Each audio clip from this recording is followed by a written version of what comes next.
चलिए, YouTube में देखने वाले सभी अभ्यर्थियों का स्वागत करता हूं। शिक्षक दिवस के अवसर पर आप सभी लोग अपनी तैयारी के साथ ईमानदार रहना है, पाठ्यक्रम के साथ न्याय करना है, आपकी तैयारी के साथ न्याय करना है।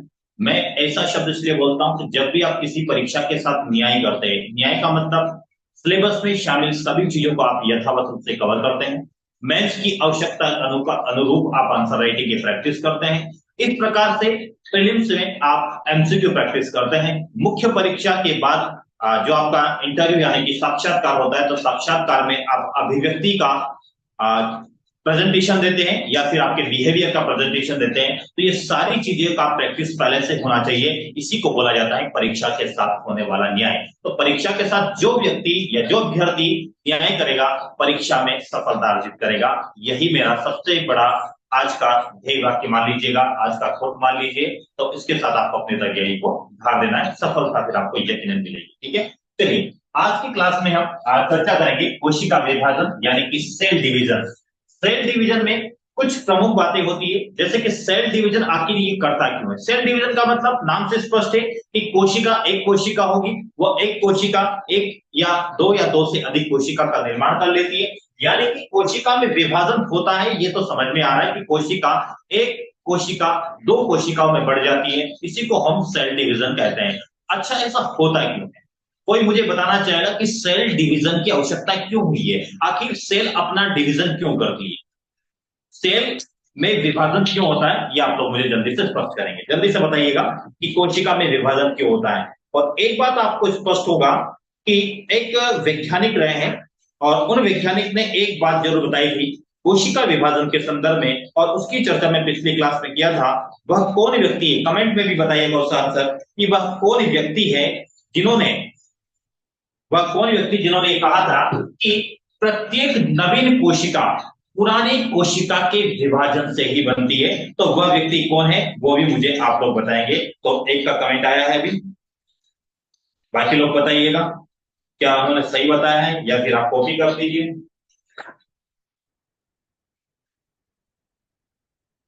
कि प्रत्येक नवीन कोशिका का जो निर्माण होता है वो पुरानी कोशिका के विभाजन के साथ ही होता है। ये आपको पता होगा। ठीक है, तो ये बात एक वैज्ञानिक ने कही थी जिसका नाम है रुडोल्फ विर्चो। क्या नाम है? Rudolf Virchow. तो यहां पर मैंने आपसे कहा कि कोशिका विभाजन के बारे में सर्वप्रथम रुडोल्फ विर्चो इन वैज्ञानिक ने सर्वप्रथम ये बताया कि प्रत्येक नवीन कोशिका का निर्माण, प्रत्येक नवीन कोशिका का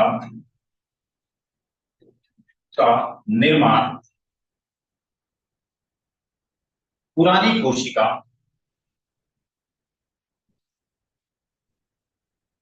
के विभाजन से होता है।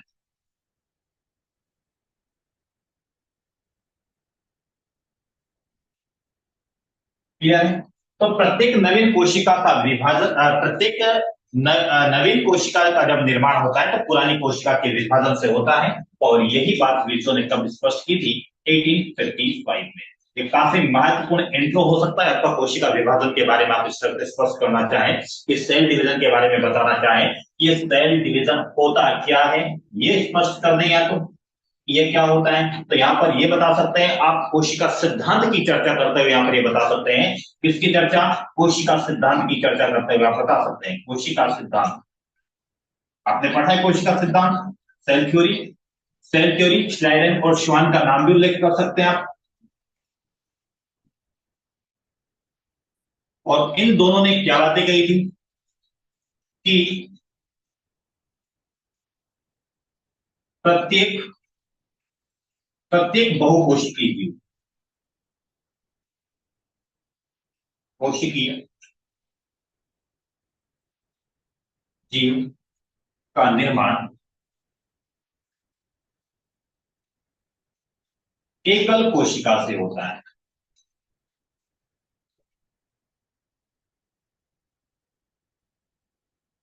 ठीक है, और साथ में इसमें क्या प्रोसेस होती है कि आपका जो एक सेल होगी, यह सेल का निर्माण कर लेगी। इसी प्रक्रिया को कि एक कोशिका का दो कोशिका में विभाजन होने की प्रक्रिया ही आपकी क्या कहलाती है, कोशिका विभाजन। और कोशिका विभाजन के संदर्भ में सर्वप्रथम 1855 में रोडोल्फ विर्जो ने बताया कि प्रत्येक नवीन कोशिका का निर्माण पुरानी कोशिका के विभाजन के साथ ही होती है। और कोशिका सिद्धांत में श्लाइडेन और श्वान ने यह भी स्पष्ट कर दिया कि प्रत्येक बहुकोशिकीय जीव जो आपका मल्टी सेल्यूलर ऑर्गेनिज्म होता है, तो मल्टी सेल्यूलर ऑर्गेनिज्म का निर्माण सिंगल सेल्यूलर ऑर्गेनिज्म यानी कि सिंगल सेल से ही होता है। यानी कि सिंगल सेल डिवीजन करके न्यू सेल का निर्माण करती है, डेवलपमेंट करती है। क्लियर हुआ? तो इन दोनों चीजों को आप नोट कर लीजिए। फिर मैं आपसे बात करूंगा कि आखिर ये सेल डिवीजन होता क्यों है। साथ में यहाँ पर बता ही देता हूं उसी को भी मैं, फिर आप स्क्रीनशॉट भी लीजिएगा। सेल डिवीजन आखिर होता क्यों? कोई बताना चाहेंगे मुझे? किसी ने बताया है क्या मुझे? यहाँ पर एक बार मैं कमेंट देख लेता हूं आप लोगों के।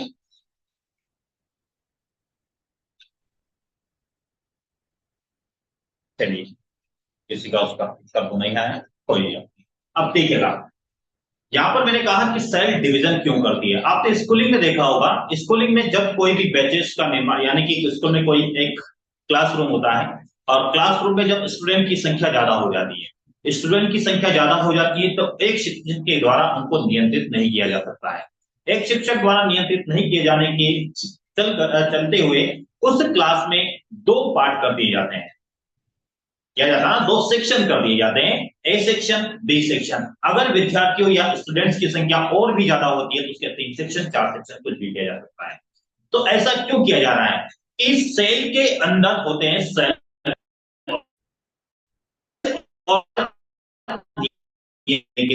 एक प्रभावी नियंत्रण रहे उस न्यूक्लियस का पूरे सेल ऑर्गेनिज्म में। तो इस वजह से वह पहले तो अपना आकार बढ़ाती है और आकार बढ़ाने के क्रम में जब उस न्यूक्लियस का कंट्रोल आउट ऑफ कंट्रोल चीजें हो जाती है, तो वह सेल क्या करती है, अपना डिवीजन कर लेती है, यानी कि अपना विभाजन कर लेती है। सीधा सा एक कारण है इसका कि कोशिका के आकार में वृद्धि के लिए, कोशिका के आकार साइज में, कोशिका के आकार में वृद्धि से केंद्रक द्वारा नियंत्रण कठिन हो जाता है।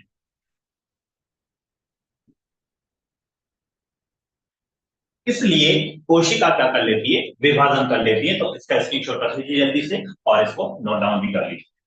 ठीक है, तो ये इतनी सारी बातें हैं, तो नोट कीजिए जल्दी से और स्क्रीनशॉट रख लीजिए आप लोग।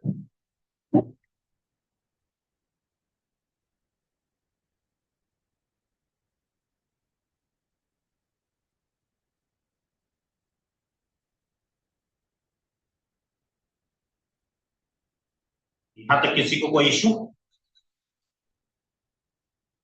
रखा है इसको?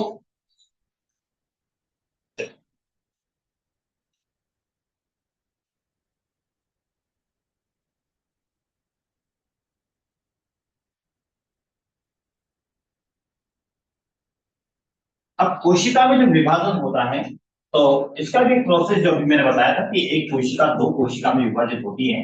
तो जिस कोशिका से नवीन कोशिका बनती है, यानी कि प्राचीन कोशिका से या पुरानी कोशिका से सेल का डिवीजन होता है, विभाजन होता है और दो नई सेल बनती है। क्लियर है? तो ये जिस सेल से निर्माण होता है, यानी कि ये पुरानी कोशिका है और ये दोनों क्या है आपका, नई कोशिका।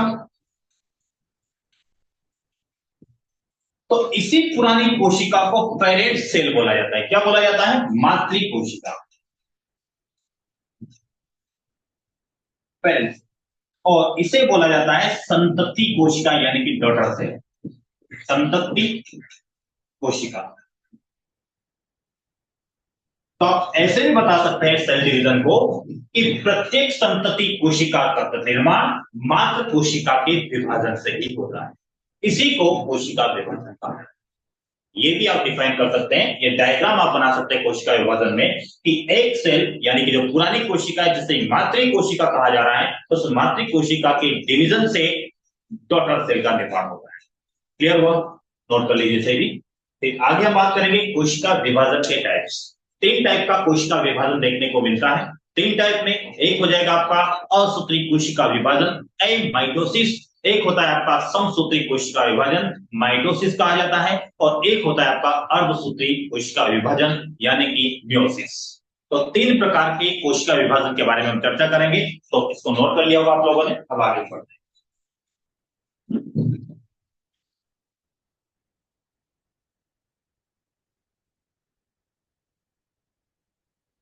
कोशिका विभाजन के प्रकार।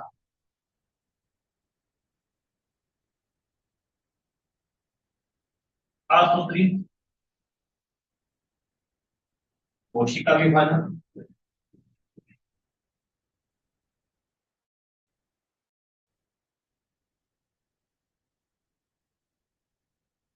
समसूत्री कोशिका विभाजन,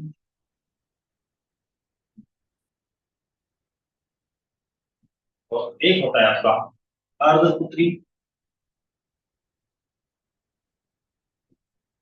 कोशिका विभाजन।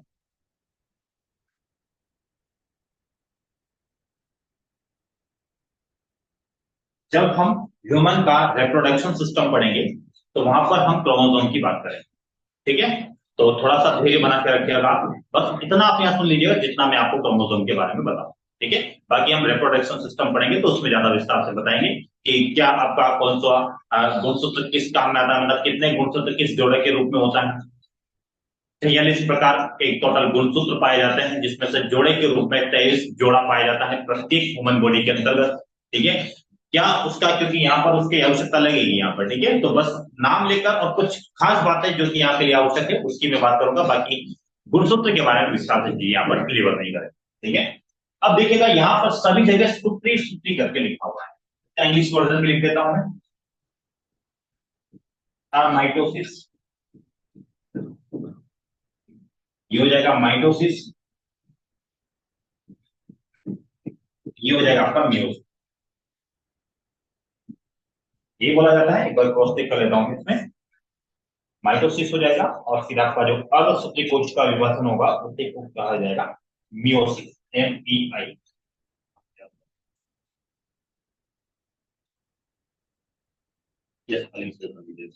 मियोसिस। ठीक है? अब यहाँ पर सभी जगह लिखा हुआ आपका, यहाँ पर सूत्री लिखा है, सूत्री लिखा है, सूत्री लिखा है। इस सूत्री का मतलब ही क्या होता है? सूत्री का मतलब होता है गुणसूत्र, यानी कि क्रोमोसोम।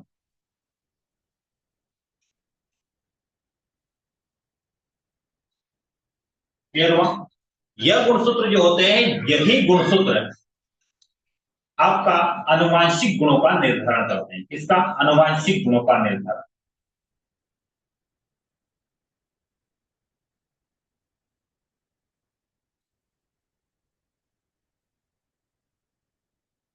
ठीक है? क्रोमोसोम है। साथ ही साथ में आपके अंगों की संरचना का निर्धारण भी करता है। अंगों की संरचना का निर्धारण। ठीक है? अब यहाँ पर लिखा हुआ है आपका असूत्री कोशिका विभाजन, माइटोसिस सेल डिवीजन, यानी कि जिस कोशिका विभाजन में गुणसूत्र, मतलब गुणसूत्र में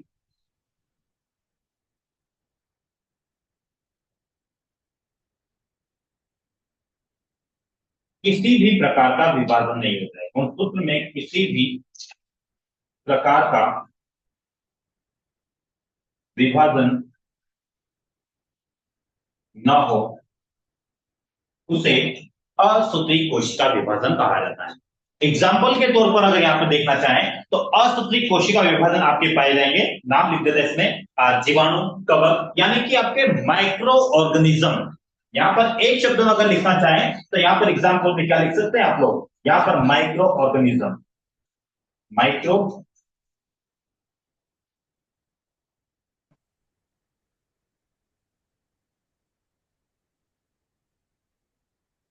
माइक्रो ऑर्गेनिज्म यानी कि सूक्ष्म जीव।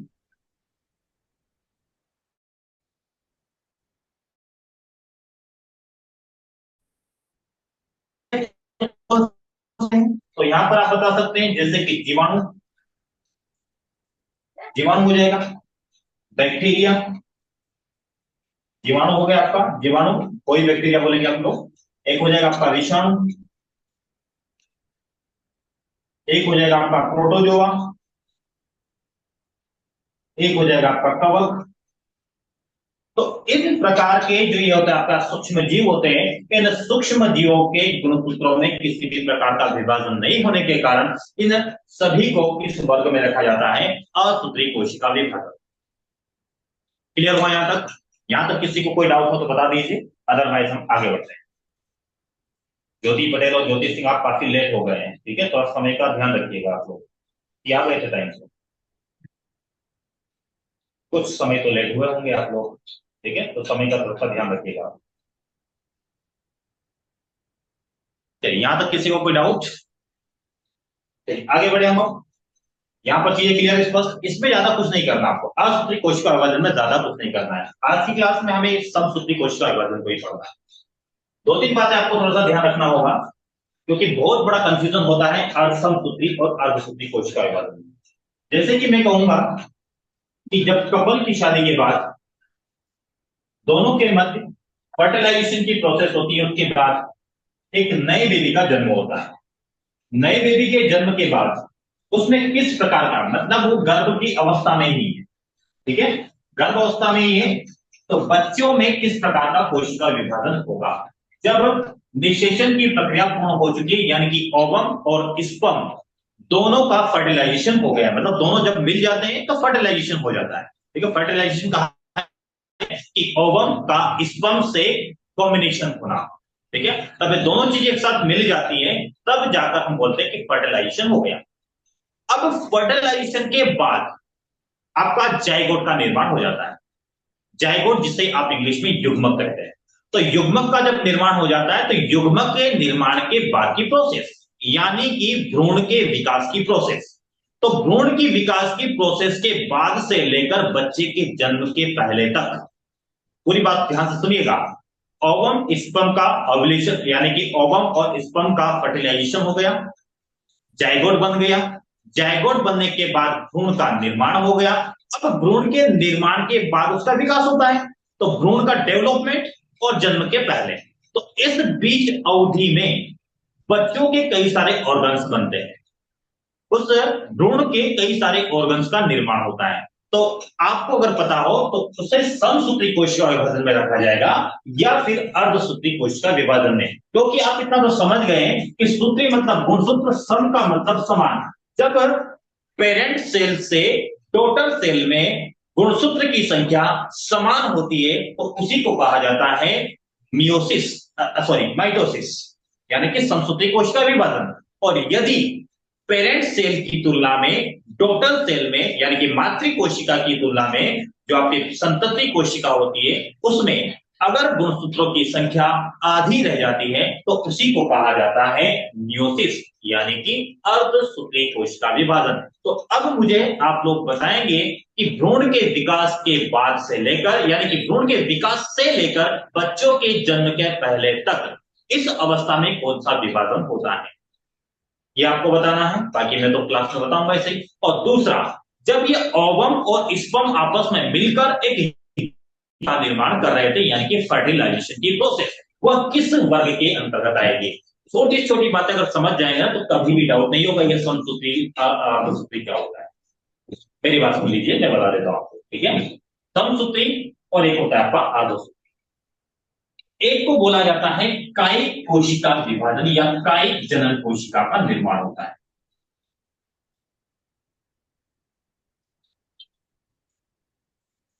इसे कायिक कोशिका विभाजन भी कहा जाता है और इसे जनन कोशिका विभाजन, कोशिका विभाजन इंग्लिश में भी बता देंगे हम। रिप्रोडक्शन, सेल डिवीजन, और इसे क्या बोलेंगे हम लोग, कायिक को क्या बोलते हैं, थोड़ा सा किसी को पता तो बताइएगा, मैं इसमें चेक कर लेता हूं एक बार, अगर लिखा होगा तो ठीक है, अदरवाइज कोई इसमें लिखा नहीं है, कहीं भी दिखाई नहीं दे रहा है मुझे कायिक कोशिका जनन के बारे में लिखा हुआ है, परस कोशिका विभाजन कहा जाता है। ठीक है, इसमें नहीं लिखा हुआ है, बाकी ये जरूर ध्यान रखिएगा, जन्म कोशिका विभाजन इसे कहा जाता है आपका अर्धसूत्री कोशिका विभाजन। ठीक है, इतना ध्यान रखिएगा आप फिलहाल, बाकी हम देख लेंगे। कायिक कोशिका यानी कि आपकी ये बॉडी के ऑर्गन है। कायिक का मतलब काया मतलब शरीर, तो वो आपका बॉडी से संबंधित चीज आपका सेल डिवीजन, तो उसी को कहा जाएगा संसूत्री कोशिका विभाजन। तो मैंने कहा कि जब भ्रूण का क्या हो जाता है,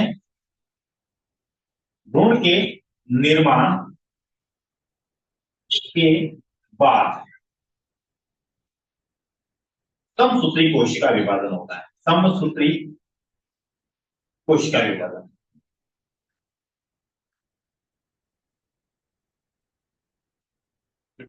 जबकि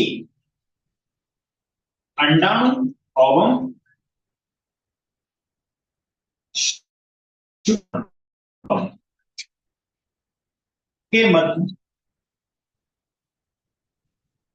निषेचन यानी कि फर्टिलाइजेशन, निषेचन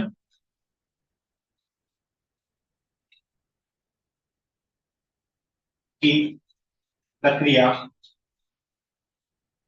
के दौरान अर्धसूत्री कोशिका विभाजन होता है। अर्धसूत्री कोशिका विभाजन,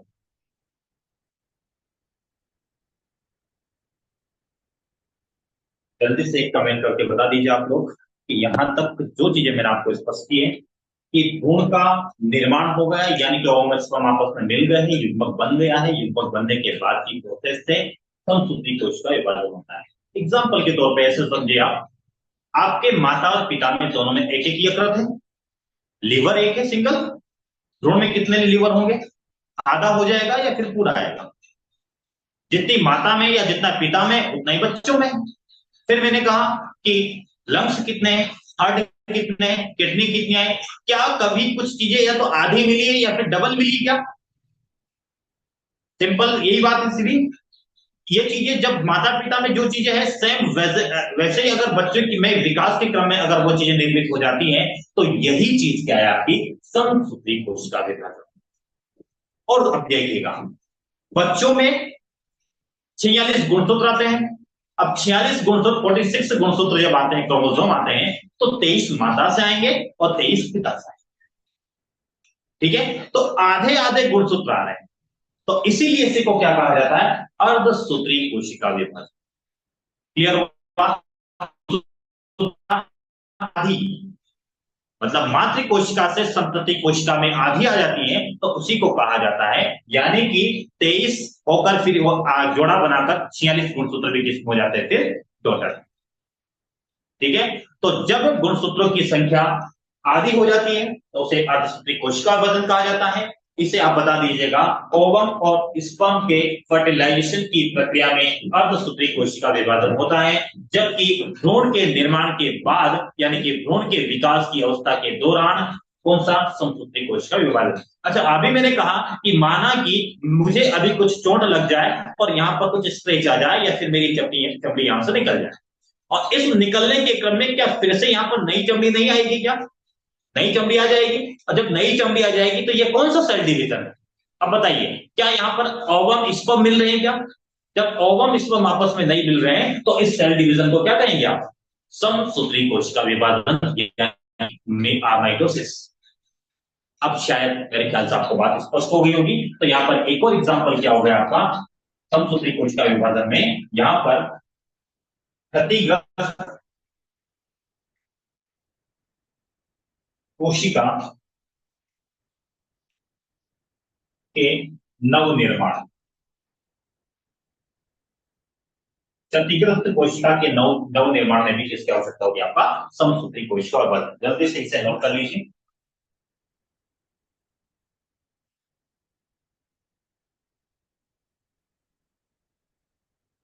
यानी कि आप बोलते हैं ना कि वृद्धि और विकास के क्रम में भ्रूण का विकास हो रहा है, घाव का भरना। ठीक है, कोई चोट हो जाती है तो घाव का भरना, तो क्षतिग्रस्त कोशिका के निर्माण में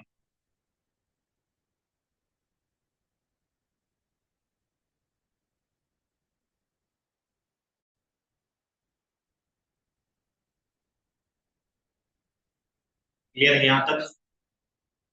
किसी को कोई दिक्कत? उम्मीद करता हूं कि यहाँ तक सभी ने नोट कर लिया होगा। तो मैं आपका 5 मिनट का समय बचा है। एक और चीज आपको यहाँ पर मैं बताता हूँ, समसूत्री। अर्धसूत्री कोशिका वर्धन की डिटेलिंग प्रोसेस हम कल देखेंगे। अब कुछ बात अगर समसूत्री की रह जाएगी तो उसको भी हम कल देख लेंगे। बाकी एक महत्वपूर्ण बात सुनिएगा समसूत्री कोशिका विभाजन के बारे में।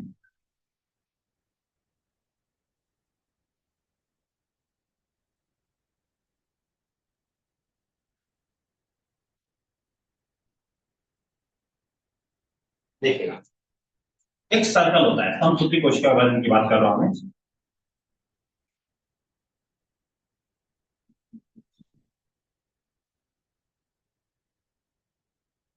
जैसे कि पूरा सर्कल है, पूरा एक सर्कल हो जाता है, यानी कि फिर क्या हो गया आपका समसूत्री कोशिका विभाजन, सेल डिवीजन हो गया। अब सेल डिवीजन हो गया तो मैंने कहा जब यहां से चलना प्रारंभ किया है, यहां से चलना प्रारंभ किया और आधी आधा पथ इसमें पूरा कर लिया। क्लियर है? मतलब एकदम इसके बीच में आ गए। तो एक तो यह अवस्था होती है फर्स्ट स्टेज, इसे फर्स्ट अवस्था रखिएगा। या फिर यहां पर हम एक शब्द का मेंशन करना चाह रहा हूं, इस यहां तक किसका विभाजन होता है? केंद्रक का विभाजन। क्लियर है? इस केंद्रक के विभाजन की 3 अवस्थाएं होती, G1 अवस्था, G2 अवस्था और G3 अवस्था। ये 3 अवस्था होती, ठीक है, केंद्रीय केंद्रक के विभाजन में। और इस केंद्र के विभाजन को एक शब्द के नाम से जाना जाता है, एरियोकाइनेसिस। काइनेसिस, कीरियोकाइनेसिस। उसके बाद यहां से विभाजन शुरू होता है कोशिका के विभिन्न अंगों का, यानी कि सेल ऑर्गेनिज्म का, यानी कि साइटोप्लाज्म के साथ पार्ट में डिवाइड हो जाता है। हर कोशिका अपने एक नई कोशिका का निर्माण कर लेती है, सभी नई कोशिका अंगों का निर्माण होता है। तो यहां पर किसका डिवीजन होता है?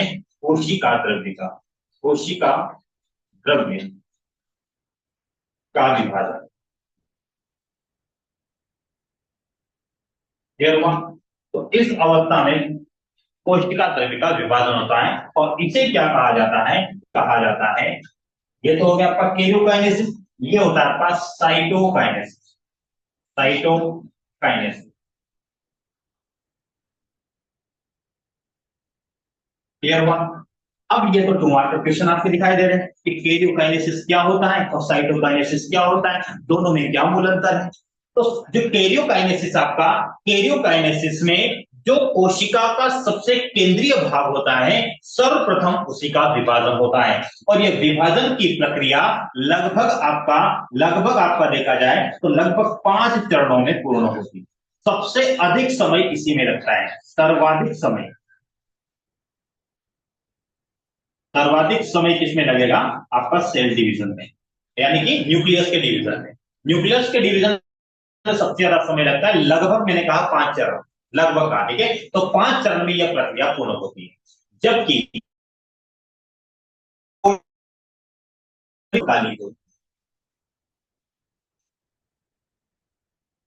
यानी कि जल्दी से कोशिका द्रव्य का विभाजन हो जाता है। और इसी चरण में कोशिका के जो अंग होते हैं, कोशिकांगों का विभाजन होता है, जैसे कि माइटोकॉन्ड्रिया हुआ, राइबोसोम, ठीक है, हरित लवक हुआ, सॉरी आपका, हाँ प्लांट्स में अगर बात करें तो इसकी बात कर सकते हैं, लवक की बात कर सकते हैं, एंडोप्लाज्मिक रेटिकुलम की बात कर सकते हैं, राइबोसोम की बात कर सकते हैं, लाइसोसोम की बात कर सकते हैं, रिक्तिका की बात कर सकते हैं, तारकाई की बात कर सकते हैं। इन सभी ऑर्गेनिज्म का भी यहाँ पर क्या होता है, विभाजन होता है। इस अवस्था में साइटोकाइनेसिस यानी कि कोशिका द्रव्य के विभाजन के साथ विभिन्न कोशिकांगों का भी विभाजन होता है। जबकि प्रथम अवस्था केंद्र के विभाजन की होती है, जो काफी टाइम टेकिंग होती है, यानी कि काफी समय ज्यादा लगता है। उसी प्रक्रिया को कहा जाता है कैरियोकाइनेसिस, और इस कैरियोकाइनेसिस की प्रक्रिया विभिन्न चरणों से होकर गुजरती है। उन चरणों का नाम आज मैं लिखूंगा, क्योंकि समय इतना मिलेगा नहीं, हो सकता है क्लास अभी भी हो जाए, या फिर कल की क्लास में इसके चरणों को अपन देख लें। ठीक है, क्योंकि समय हो चला है। मिलेंगे फिर कल की क्लास में, और नेक्स्ट सेशन में जुड़ते हैं हम लोग सोशियोलॉजी के साथ। तब तक के लिए नमस्कार, जय हिंद।